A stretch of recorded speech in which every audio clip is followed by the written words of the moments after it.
এত সুন্দর রান্নাটা যদি গাছের সব কিছু দিয়ে হয় তাহলে কেমন হয় বলেন তো।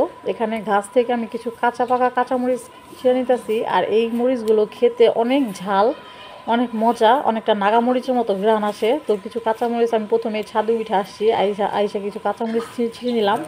আর নিলাম আমার গাছের টবের কিছু ধনিয়া পাতা, এটা হচ্ছে লম্বা ধনিয়া পাতা। এই ধনিয়া পাতাটা অনেক ঘ্রাণ। এই শীতকালীন সময়ে এই ধনিয়া পাতাটা অতটা পাওয়া যায় না, কিন্তু যারা বাড়িতে কিংবা আঙিনাতে বুনেন তারা হয়তো পাবেন।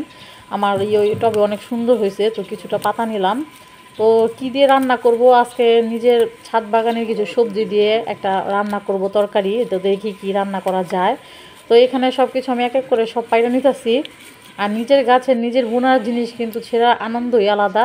আর এখানে আমি রসুন কলি বা রসুন পাতা কিংবা পেঁয়াজ পাতা বলেন, সেটা নিয়ে নিতেছি। দোনোটা আমি একসাথে বুনছি, তাই নিয়ে নিতেছি। অনেকটা ধানের পাতার মতো দেখা যায়, দেখেন গাছের মতো দেখা যায়, অনেক সুন্দর, অনেক মানে ভালো লাগতেছে দেখতে। তো আমার সবজি নেওয়া শেষ, এগুলো দিয়ে আজকে রান্না বান্না করব। তো চিন্তা করলাম যে এগুলো দিয়ে কী রান্না করলে ভালো হয়। তো ফ্রিজ থেকে মাছ ভাই করছি। তো এখানে ছিল মাছ, তেলাপিয়া মাছ, আর কি 2 টুকরা রুই মাছের টুকরা ছিল, 2 পিস। তো আমি এখানে আগে হলুদ মরিচ লবণ মাখায়া ভালো করে ধুইয়া ফ্রাই প্যানে তেল দিয়ে ভাজতে দিয়ে দিছি। মাছটা ভাজা শেষ।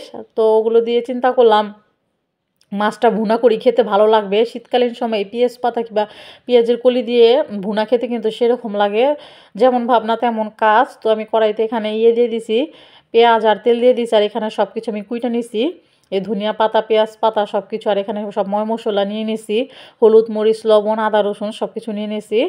আর এদিকে আমি পেঁয়াজটা ভাজা শেষে সব ময় মশলা একসাথে দিয়ে দিলাম। তো ময় মশলা যাতে একটু কাঁচা গন্ধ না আসে, এই কারণে আমি একটু নাড়াচাড়া দিয়ে নিতেছি। তারপরে একটু হালকা ভাজা করা শেষে আমি অল্প একটু পানি অ্যাড করে কষায় নেব। যখন আমি এটা রান্না করছি ভাতটা খাইছি, মানে তরকারিটা খেতে অনেক মজা হয়েছে, আপনাদেরকে বলে বোঝার মতো না, এত মজা হয়েছে। তো আমি চিন্তা করলাম যে এত মজার একটা তরকারি তো আপনাদের সাথে একটু শেয়ার করি।